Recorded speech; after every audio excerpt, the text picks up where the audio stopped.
की आराधना बृहस्पति भगवान ने काशी में करी। बृहस्पतेश्वर महादेव काशी में विराजमान। श्री शिवाय नमस्तुभ्यं। कौन से महादेव? जम के बोलिए जरा। बृहस्पतेश्वर महादेव काशी में विराजमान है।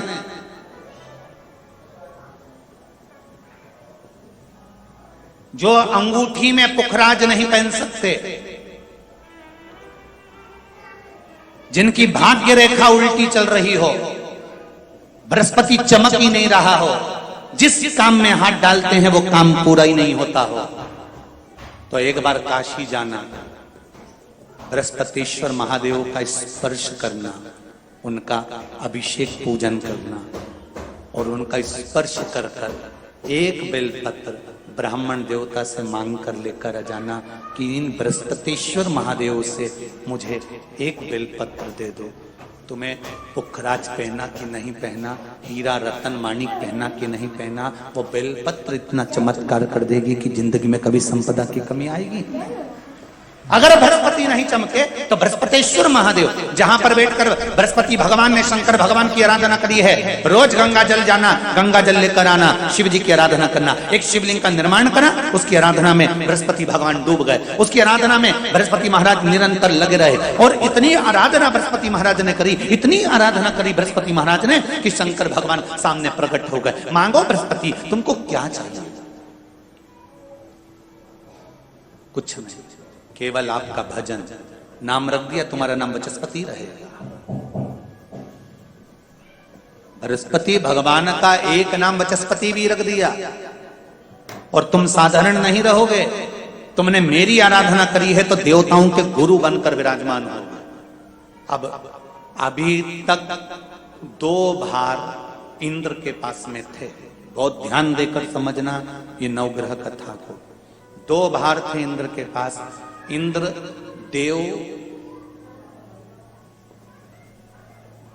देवताओं के गुरु भी बनकर बैठे थे,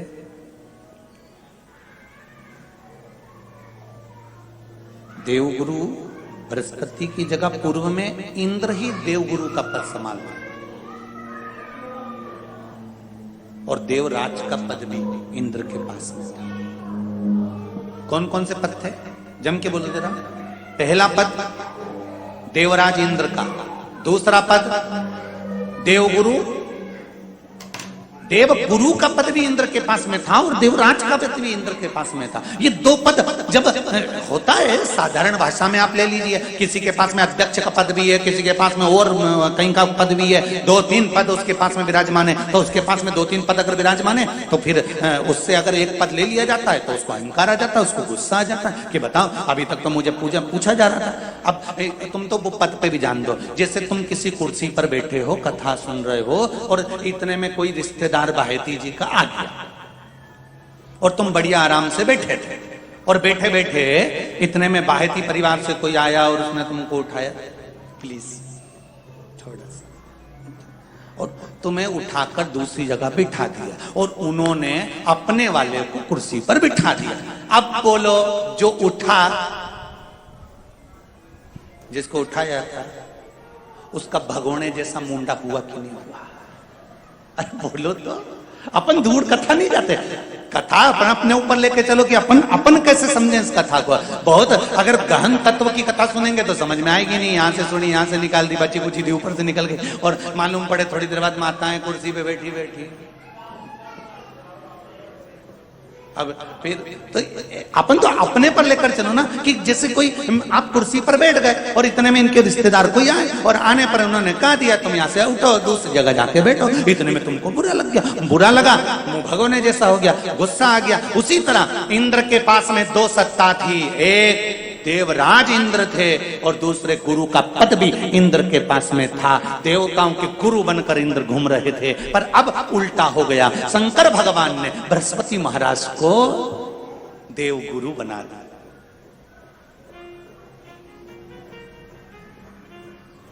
अब जैसे ही देवगुरु बनाया तो इनका इंद्रदेव का मुंह, अरे बोलो तो तुम, भगोड़ ऐसा हो गया, कुर्सी उतरी कि मुंह भगोड़ा।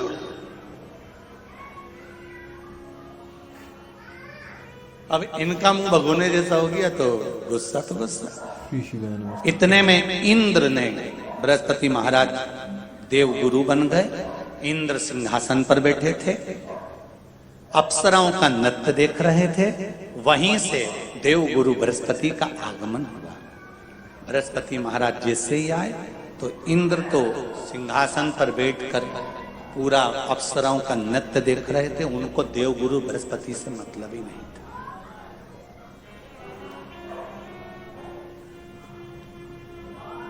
कोई स्थान नहीं, कोई सम्मान नहीं, कोई आदर नहीं, कोई आदर। जिसको घर के बड़े बुजुर्ग सम्मान देते हैं, घर के बच्चों का भी फर्ज है कि उसका सम्मान बच्चे करें। सही है कि गलत है? घर के बुजुर्ग उसको सम्मान दे रहे हैं ना, घर के बड़े उसका सम्मान कर रहे हैं ना, तो घर के बच्चे कहते हैं नहीं, वो तो हमारे लिए गलत सोचता है, हमेशा हमारे लिए अपशब्द बोलता है, हमेशा आड़ा टेढ़ा बोलता है। तो घर के बुजुर्ग कहते हैं तुम्हें क्या करना है, जब हम सम्मान दे रहे हैं तो तुम भी दो, हम आदर कर रहे हैं तो तुम भी करो।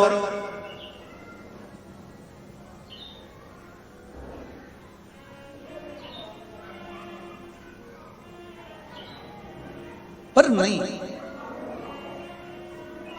महाराज, आदर आप भी करो, सम्मान आप भी करो,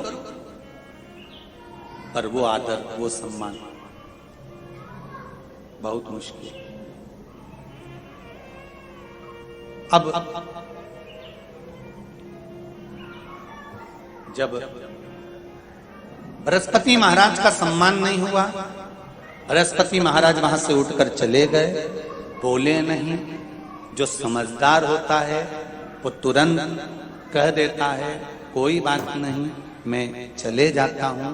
कोई मुख पर क्रोध नहीं, कोई चिड़चिड़ प्रवृत्ति नहीं, कोई अपशब्द नहीं। एक बात मैं आप सबको कहना चाहूंगा, किसी जगह पर यदि आपका अपमान हुआ है, बहुत ध्यान देना जरा। कथा थोड़ी भारी है पर समझ लोगे। किसी जगह पर यदि आपका अपमान हुआ है तो आप भगवान शंकर को धन्यवाद देना कि मैंने पूर्व में किसी का अपमान करा होगा तो मेरा हिसाब आपने इतनी जल्दी बराबर कर दिया है, इतनी जल्दी बराबर कर दिया। ये थोड़ा सा अपमान मेरा कराया, मेरा हिसाब बराबर हो गया। कोई गाली दे रहा है, देने दो, शंकर भगवान को धन्यवाद देना, बाबा बड़ी कृपा करी, मैंने पूर्व में इसको गालियां दी होंगी, अपशब्द कहा होगा तो इसने मुझे पलट कर गाली दे दी, अपशब्द कह दिया। ये तेरी कृपा है, ये तेरी दया। और जब तक तेरी करुणा, तेरी कृपा, तेरी दया नहीं हो तब तक कुछ हो ही नहीं। तेरी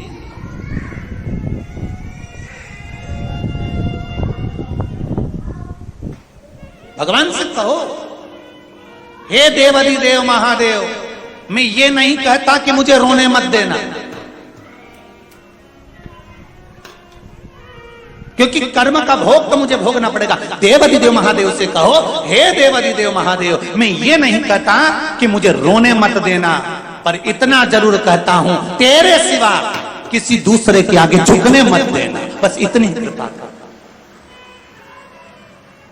मैं ये नहीं कहता कि मुझे रोने मत देना, बस तुझसे निवेदन है कि केवल तेरे दरबार के अलावा किसी दूसरी जगह पर मुझे झुकने मत देना, क्योंकि मैं जानता हूं अगर तू मुझे अपना समझता है, झुकने नहीं दे सकता तो फिर रोने भी नहीं देगा। ये मेरा विश्वास। ध्यान देना, कई लोग कहते हैं गुरुजी ये एक लोटा जल तुम कहां से लेकर आए हो,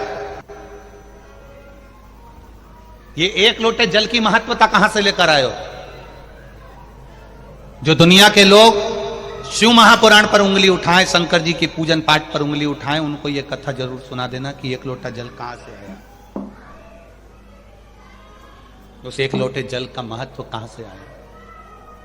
आप लोग एक लोटा जल चढ़ा रहे हो तो सीओर वाले महाराज पर कोई एहसान नहीं कर रहे हो, ना महादेव पर एहसान कर रहे हो।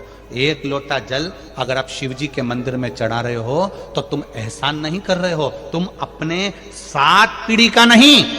उज्जैन के महाकाल के मंदिर के पास में ऋण मुक्तेश्वर मंदिर में लिखा हुआ है, एक लोटा जल से 7 पीढ़ी नहीं तरती, 71 पीढ़ी तार रहे हो। किसी सियोर वाले महाराज का या फिर महादेव पर तुम एहसान नहीं कर रहा है, आपकी जिंदगी आप तार रहे हो, आपका जीवन आप सफल कर रहे हो, आप अपना जीवन सार्थक कर।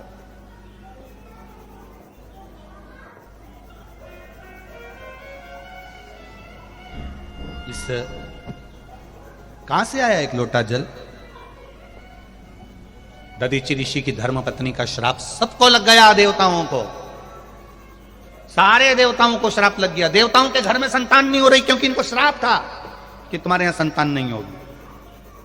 संतान क्या करा जाए? पार्वती जी ने भी मन में विचार करा कि ये तो श्राप लगा है देवताओं को, अब करना क्या चाहिए। पार्वती जी ने एक व्रत रखा जिसका नाम था पुण्यक व्रत। कौन सा व्रत है? जम के बोलो, पुण्यक। कौन सा व्रत है? पुण्यक व्रत। पार्वती जी ने एक व्रत रखा जिसका नाम था पुण्यक व्रत। मां पार्वती वो व्रत 1 वर्ष तक होता है। उस व्रत में 1 वर्ष तक भगवान का पूजन करना, 1 वर्ष तक किसी न किसी वृक्ष के नीचे बैठकर भगवान की पूजन करना, 1 वर्ष तक वृक्ष के नीचे बैठकर उसी पत्ती का सेवन करना जिस वृक्ष के नीचे बैठे। ये पुण्यक व्रत माता पार्वती जी ने करा 1 वर्ष। किस लिए करा था? श्रेष्ठ संतान की प्राप्ति के लिए, श्रेष्ठ पुत्र की प्राप्ति के लिए। दिल से अगर कुछ करोगे, दिल से आप भगवान से प्रार्थना करोगे तो वो दिल से देता भी है। एक पत्र आया, देखो।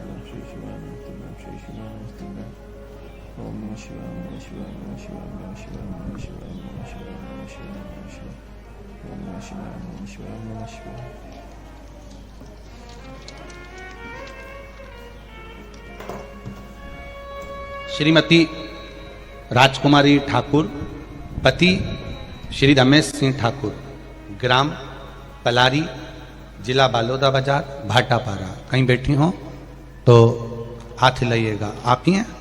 दोनों हाथ हिला दो एक बार। श्री शिवाय नमस्तुभ्यम। एक बार वापिस हिला दीजिए। श्री शिवाय नमस्तुभ्यम। मेरे भोले बाबा का क्या बखान करूं गुरुदेव, मेरे पास शब्द नहीं है। मेरी झोली मेरे बाबा ने भर दी है। मेरे पुत्र एवं पुत्र वधू ललिता नम्रता ठाकुर, जिनकी शादी को 14 वर्ष हो गए थे, 14 वर्ष होने पर भी उनके यहाँ संतान का सुख नहीं था। सारे डॉक्टरों को गांव से लेकर शहर तक इलाज करवाया, टेस्ट भी करवाया, पर संतान का सुख नहीं हुआ। डॉक्टर ने भी मना कर दिया कि 14 साल हो गए हैं, अब मुश्किल है क्योंकि इनको संतान का सुख नहीं हो पाएगा। सब आस छोड़ दी। ऐसी कोई जगह नहीं थी जहां सिर नहीं झुकाया, जिस जगह पर हम लोग गए नहीं, बैठे नहीं, प्रणाम नहीं करा, सब कुछ करा। जो जो जिसने बताया वो सब करा, पर 14 वर्ष तक संतान नहीं हो गुरुदेव। 4 वर्ष तक हमने सारे उपाय करे, 10 वर्ष हमारे ऐसे ही निकल गए, हमने फिर छोड़ दिया बाबा पर। 14 साल हो गए। 14 के बाद महापुराण की कथा टीवी पर रही। तब मेरी